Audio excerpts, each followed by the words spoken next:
AITA. I decided to host Thanksgiving night, not allowing my husband's friend bring his dog. She didn't listen to me and the hosting went crazy. Alright, buckle up, folks. This one's a doozy, and honestly, I'm still reeling from how everything went down. Let me start by saying that Thanksgiving is usually not something we host. My husband and I live in a pretty small apartment. Think, cozy but crowded with more than 4 people, kind of small. Plus, we don't have dedicated guest parking, which is already a nightmare when friends come over.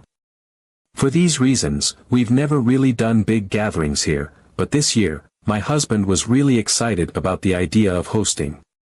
Now, I'm not completely against the idea of hosting, it's just that the logistics can get tricky. We used to host a lot of parties and get-togethers at our old place, which was bigger and more accommodating, and I'll admit, it was fun.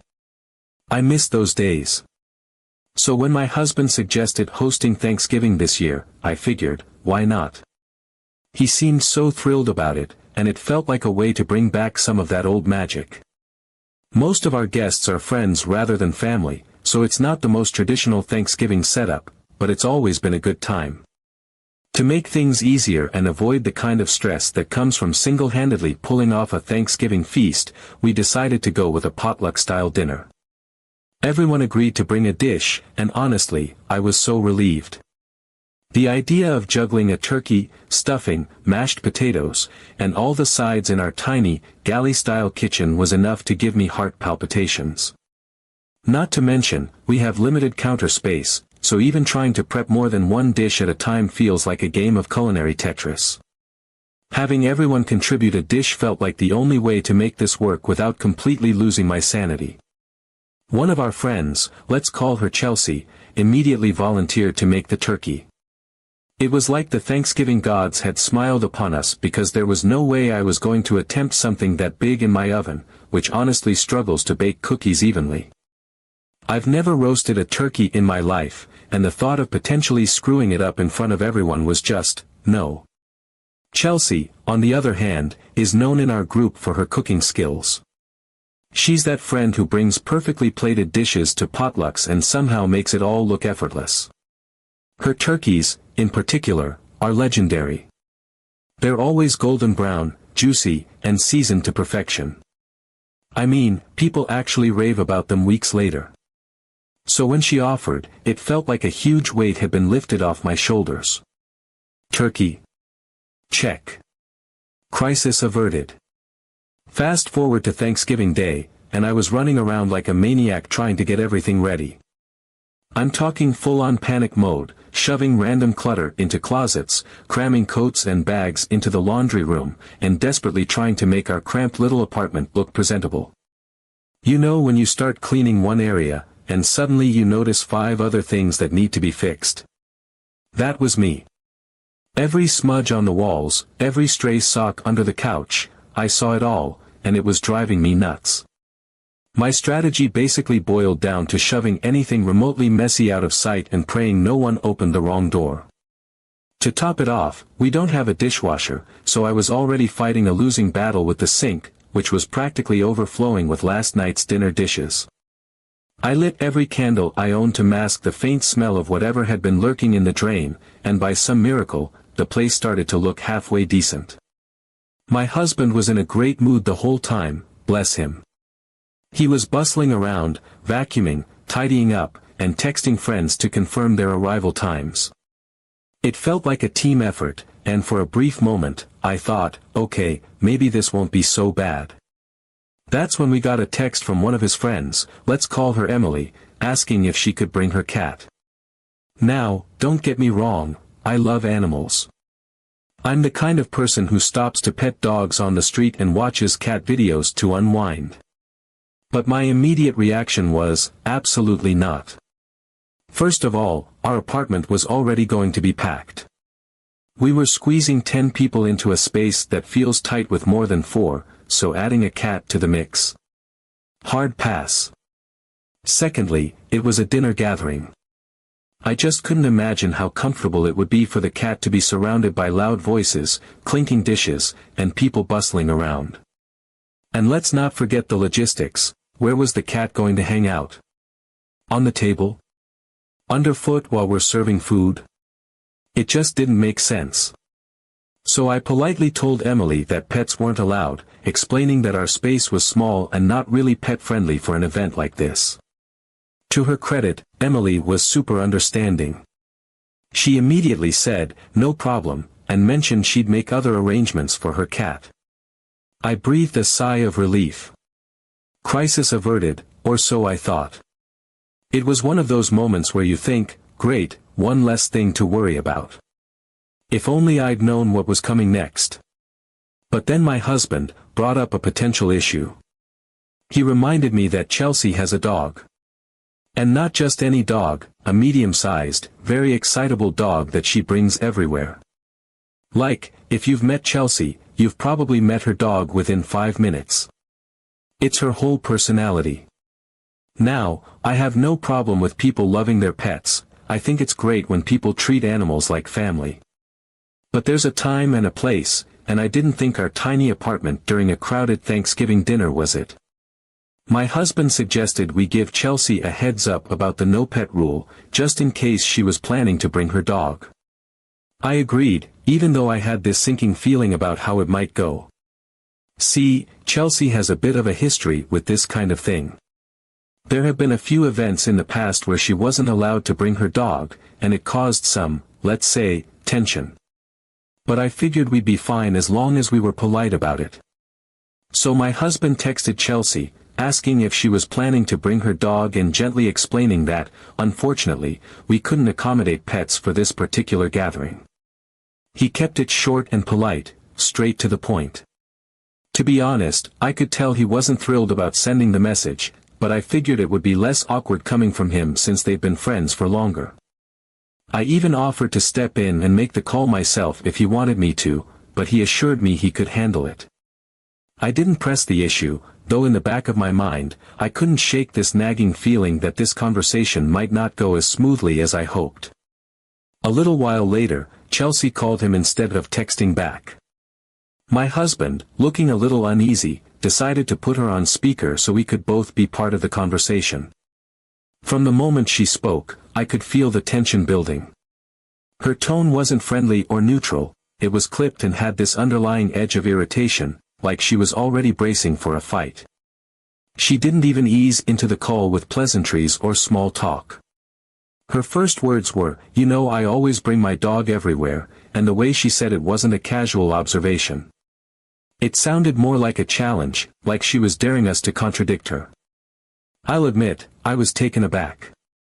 I wasn't expecting her to be thrilled about the no pet rule, but I also didn't anticipate this immediate level of resistance. My husband looked at me, wide-eyed, as if to say, "What now?" I took a deep breath and decided to step in, thinking maybe I could smooth things over. Trying to keep my tone calm and friendly, I said something along the lines of, "Well, that's not entirely true, right? I mean, there have been events where you didn't bring your dog. And honestly, that is true. We've been to barbecues, birthdays, and even a game night where her dog wasn't present." I thought I was just stating a fact, something neutral to steer the conversation away from the defensive tone it was heading toward. Apparently, that was a mistake. My comment landed like a lead balloon. There was this brief pause, just long enough for me to realize I might have hit a nerve, before Chelsea fired back, "Well, why didn't you tell me this before you invited me?" Her voice had this sharpness now, like she was truly offended, and I could feel the atmosphere shift from tense to downright uncomfortable. My husband stayed quiet, probably sensing this was quickly escalating into a situation he didn't want to get tangled up in. I tried to explain myself, still keeping my voice as calm as possible, though I could feel my heart starting to race. "Honestly, Chelsea, it didn't even occur to me to mention it," I said, carefully choosing my words. "I just assumed it wouldn't be an issue since this is a formal dinner. It's not really common for people to bring pets to something like this unless it's discussed beforehand. And, you know, we don't have pets ourselves, so we're just not set up for it." I thought I was being reasonable, logical, even. In my mind, it's not typical to assume you can bring your dog to a dinner party without asking first. But Chelsea wasn't buying it. Her response came quick and sharp. "Well, I guess you'll have Thanksgiving without a turkey then." The way she said it was so matter-of-fact, like she was throwing down a gauntlet. For a second, I didn't even know how to react. Was she serious? It felt like she was holding the turkey hostage over the fact that she couldn't bring her dog. My mind was racing, trying to process how we'd gone from a simple boundary about pets to what felt like an ultimatum. At this point, I was floored. It felt like she was trying to pressure me into letting her bring the dog by holding the turkey hostage. I don't like being pressured, especially in my own home, so I calmly responded, "I'm sorry you feel that way." And then, before I could say anything else, she interrupted me and said, "No, I feel sorry for you, since you won't have a turkey," and hung up on me. My husband looked equally shocked. I mean, who does that? Who weaponizes Thanksgiving dinner over a dog? In the end, one of our other friends offered to pick up a pre-cooked turkey on the way over, so we will have turkey for Thanksgiving. So, Reddit, AITA for setting a no-pet boundary? Or should I have just let her bring the dog to keep the peace? Update 1. Hello, I have an update for you on this crazy story. The events that followed turned what was supposed to be a joyful Thanksgiving gathering into the most surreal, chaotic, and frankly, unbelievable dinner party I've ever experienced. I still can't decide whether to laugh about it or write it off as a cautionary tale for future hosting. Thanksgiving Day started off hectic but promising. As expected, the apartment was tight with the number of people we invited, but the energy was so positive that it made up for the lack of space. Everyone arrived on time, dishes in hand, and there was this immediate warmth in the air. My husband and I greeted each guest at the door, thanking them for their contributions. The spread started coming together beautifully: casseroles, stuffing, mashed potatoes, roasted vegetables, pies, you name it. And, as planned, one of our friends came through with a perfectly cooked pre-made turkey, which they picked up that morning. It was beautiful, golden brown, and smelled absolutely divine. I almost wanted to cry with gratitude when I saw it. The table was set, and although we had to cram chairs together and improvise with stools and even a step ladder for seating, no one seemed to mind. There was laughter and chatter as everyone settled in. It was one of those moments where you look around and think, okay, maybe this is what the holidays are really about. People were passing dishes around, pouring wine, and exchanging stories. Sure, it was a little tight, but the camaraderie more than made up for it. Then, just as we were starting to dig into the food, there was a knock at the door. My stomach dropped because, let's be real, I wasn't expecting Chelsea to show up. After our awkward phone call and her dramatic proclamation about the turkey, I had assumed she wasn't coming. Part of me was relieved about that because I didn't want any drama, but another part of me felt a twinge of guilt. Maybe I should have followed up or tried harder to smooth things over. Still, I never imagined she'd actually show up after the way things were left. I excused myself from the table, still basking in the warmth of conversation and clinking glasses, and made my way to the door, half expecting to find someone who had forgotten which apartment they were supposed to visit. But when I opened it, I was met with the last thing I ever anticipated: Chelsea, standing there with an almost casual expression on her face, holding her dog's leash. Except it wasn't even just a leash. It was one of those extendable ones that practically scream, "I didn't plan to follow any rules today." And she wasn't holding a turkey. Not even a side dish or a dessert. Nope, just her dog, who was wagging its tail enthusiastically, its whole body vibrating with excitement as though this was the most natural scene in the world. I froze, my brain scrambling to reconcile the blatant audacity of what I was seeing with the festive, wholesome atmosphere we had just created inside. For a split second, I wondered if I was imagining things. Maybe this was some sort of stress-induced hallucination brought on by the chaos of hosting. But no, there she was, in the flesh, with her very real dog. The sight was so absurd that I couldn't even speak at first. The energy inside, warm and bustling with friends passing food and sharing stories, felt like it belonged to another universe entirely compared to what was now standing at my door. Finally, I managed to stammer out some sort of greeting, though it probably sounded more like a question than a welcome. "Chelsea," I said, the disbelief evident in my tone. My eyes flicked down to the dog, which was already straining at the leash, eager to explore. The sheer gall of it left me momentarily paralyzed. I reminded her, as calmly as I could muster, that I had explicitly said no pets. I didn't want to cause a scene, but I felt the need to reiterate the boundary I had made abundantly clear earlier in the week. Surely there was some misunderstanding, I thought. Maybe she'd brought the dog for a quick hello and planned to leave it in the car while she joined us inside. But Chelsea didn't seem the least bit fazed. If anything, she exuded this air of confidence that suggested she wasn't even remotely concerned with what I had just said. She gave me this almost breezy look, as if to say, "Oh, don't be silly." Before I could finish speaking, she stepped past me with an ease that left no room for argument, her dog trotting alongside her like it had just been granted VIP access. It was like she had decided that this was her space, her party, and I was just a minor inconvenience in her way. I stood there, stunned, watching her march straight into the apartment without so much as a glance back at me. My protests felt like they evaporated in the air between us as she waltzed in, her dog's nails clicking against the hardwood floor. The dog immediately began sniffing everything: chairs, the carpet, people's legs, even the table where the food was laid out. Meanwhile, Chelsea zeroed in on one of the last available seats at the crowded table and plopped herself down, seamlessly inserting herself into the conversation like nothing was out of the ordinary. It was as if she had done this 100 times before, as if the rules everyone else had followed simply didn't apply to her. And then it hit me, she hadn't brought the turkey. Not a single dish, not a bottle of wine, not even a store-bought pie. She showed up empty-handed, completely unbothered by the fact that she had volunteered to provide the literal centerpiece of the meal. And yet, there she was, helping herself to the food that everyone else had worked so hard to prepare, acting as if she was entitled to be there. For a few moments, I was so floored by the audacity of it all that I couldn't even find the words to respond.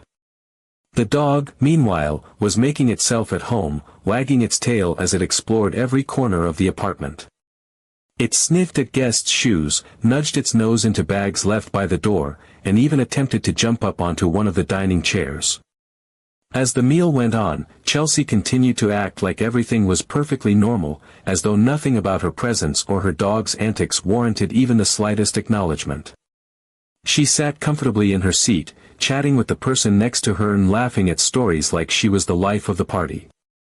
Meanwhile, she had piled her plate high with food that everyone else had lovingly prepared and brought, and acted like it was her divine right to enjoy it without question. And then, as if her casual entitlement wasn't enough, she started feeding her dog directly from her plate. At first, it was subtle, just a small piece of turkey slipped under the table. But it quickly escalated. A generous scoop of mashed potatoes, a chunk of roasted vegetables, even a piece of someone's homemade stuffing, she didn't discriminate. And the worst part? She wasn't even trying to hide it. She leaned back in her chair, one hand on her fork and the other casually dangling scraps of food down to her dog, who sat obediently by her side, tail wagging, eagerly devouring every morsel she offered. It wasn't just brazen, it was downright disrespectful. The rest of us exchanged glances across the table, wide-eyed and unsure of how to react. It was the kind of situation where you're so caught off guard that you keep thinking, surely she'll stop any second now. But she didn't. She just kept going, chatting away and occasionally tossing another scrap to her dog, completely oblivious, or worse, completely unconcerned, with the growing tension in the room. It felt like we were all collectively holding our breath, waiting for someone, anyone, to say something, but no one did. Maybe it was politeness, maybe it was shock, or maybe it was a mix of both. Either way, the silence only made her behavior stand out more. And then, as if to add insult to injury, Chelsea turned her attention to the turkey sitting proudly in the middle of the table. It was a stunning centerpiece, golden and perfectly roasted, surrounded by sprigs of fresh herbs. It was the kind of turkey that people photograph before carving. My friend had gone out of her way to bring it, and it had become the centerpiece of the meal in every sense. Chelsea, however, fixed it with this judgmental, almost disdainful look before making some snide remark about how it wasn't her turkey. She said something along the lines of how she wouldn't waste her turkey on us because we hadn't bothered to call her back and ask her to bring it. The sheer audacity of that statement left me reeling. Waste her turkey on us? As if we were supposed to beg her to honor the commitment she had made in the first place. The entitlement was staggering, and I could feel the frustration bubbling up inside me, threatening to spill over. But I bit my tongue, unwilling to ruin the evening for everyone else. And then, as if the situation couldn't get any worse, the unthinkable happened. Chelsea's dog, who had been sitting by her side like a perfectly trained accomplice, suddenly leapt up onto the table. Yes, you read that right, onto the table. It was so sudden and so shocking that no one had time to react.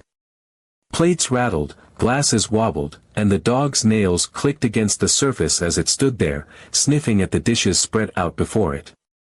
The entire room froze, mouths agape, as though we were collectively witnessing some kind of surreal nightmare.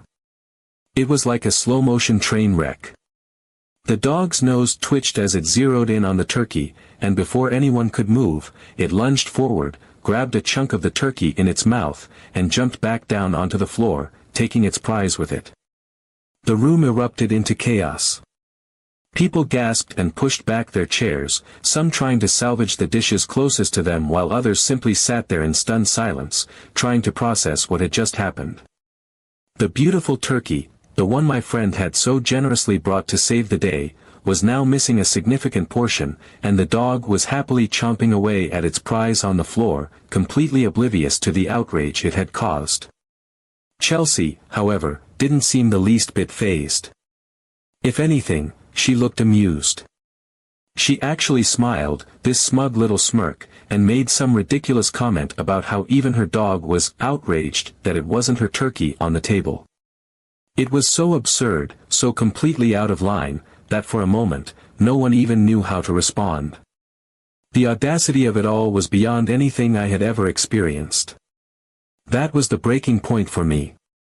I couldn't believe the level of disrespect, bringing a dog when I had clearly said no, not bringing the turkey she had promised, feeding her dog from the table, and now this? I wasn't about to let her ruin the evening any further. I stood up, pointed to the door, and told her she needed to leave. She tried to protest, but I wasn't having it. I ushered her and her dog out of the apartment, ignoring her indignant comments all the way to the door. Once she was gone, the atmosphere in the room shifted. People were still a bit stunned, but then the laughter started. It was the kind of laughter you get when something so absurd happens that you don't know what else to do. We salvaged the rest of the evening, though the turkey was a bit worse for wear thanks to the dog. Everyone agreed that it was a Thanksgiving to remember, though definitely not for the reasons I had hoped. I'm still in disbelief over Chelsea's behavior. But if nothing else, I learned an important lesson: set boundaries, and if someone refuses to respect them, don't feel bad about enforcing them. Even on Thanksgiving. Update 2. The day after Thanksgiving, sometime around mid-morning, my phone buzzed with a notification. I glanced at it, expecting something innocuous, maybe a Black Friday deal or a message from one of the friends who had been at dinner. Instead, it was a text from Chelsea. I hesitated for a moment before opening it, bracing myself for whatever absurdity was about to unfold. And let me tell you, I was not prepared for what I saw. The message was long, almost essay-like, and started off with this tone that felt bizarrely self-righteous. She didn't apologize for her behavior the night before, nor did she acknowledge how her actions had disrupted the dinner. Instead, she doubled down on her position in a way that was so absurd, I had to read it twice just to make sure I wasn't misunderstanding her. According to Chelsea, I was the one who had been in the wrong, apparently for failing to make accommodations for her dog. Yes, you read that right. She told me, in no uncertain terms, that if I didn't want her dog eating from the table, I should have provided a separate menu for him. She went on to explain that her dog eats with her at home and that it's a perfectly normal, acceptable thing to do. To her, the idea that I hadn't anticipated this and prepared accordingly was, apparently, a major oversight on my part. The tone of the message was dripping with condescension, as though I had committed some grave faux pas by not creating a fine dining experience for her dog. I could hardly believe what I was reading. A separate menu for her dog? At Thanksgiving dinner? In my tiny apartment? The sheer entitlement was almost comical. Almost. What really got me was the way she framed it, as though I had been the unreasonable one. She actually had the nerve to suggest that my lack of preparation for her dog was the root of the problem, that if I had just made a plate for him, none of the chaos would have occurred. It wasn't her fault for bringing the dog uninvited. It wasn't her fault for feeding him scraps from the table or letting him steal the turkey. No, the fault lay squarely on my shoulders for failing to treat her dog like a guest of honor. The absurdity of the message hit me like a ton of bricks. I stared at my phone, my jaw practically on the floor, as I scrolled through her lengthy diatribe. She even went so far as to offer me tips on how to be a better host in the future, advice that included things like keeping water bowls on hand for pets and being more understanding of different lifestyles. It was so ridiculous that I almost didn't know how to respond. Almost. After a moment of stunned silence, I couldn't help myself. I burst out laughing. I quickly composed a response, keeping it short and to the point. I didn't want to get dragged into a back-and-forth argument with someone who was clearly living in their own alternate reality. Instead, I sent her a series of laughing emojis and let her know, in no uncertain terms, that her behavior was nothing short of complete absurdity. The message wasn't mean or aggressive, it was more like a simple statement of fact. If she couldn't see how ridiculous she had been, that wasn't my problem to fix. Some people are just impossible to reason with, and Chelsea, clearly, was one of those people. I had done everything I could to set boundaries, and if she wanted to twist that into some kind of personal slight against her and her dog, that was on her, not me. Later, as I recounted the story to a few close friends, their reactions ranged from disbelief to outright laughter. In the end, I realized that Chelsea's actions said far more about her than they did about me. If she wanted to live in a world where her dog was treated like royalty and everyone else was expected to cater to her whims, that was her prerogative. But in my home, at my dinner table, I wasn't about to let her or anyone else dictate the rules. Thanksgiving might have been a bit chaotic, but at least it gave me a story I'll be telling for years to come.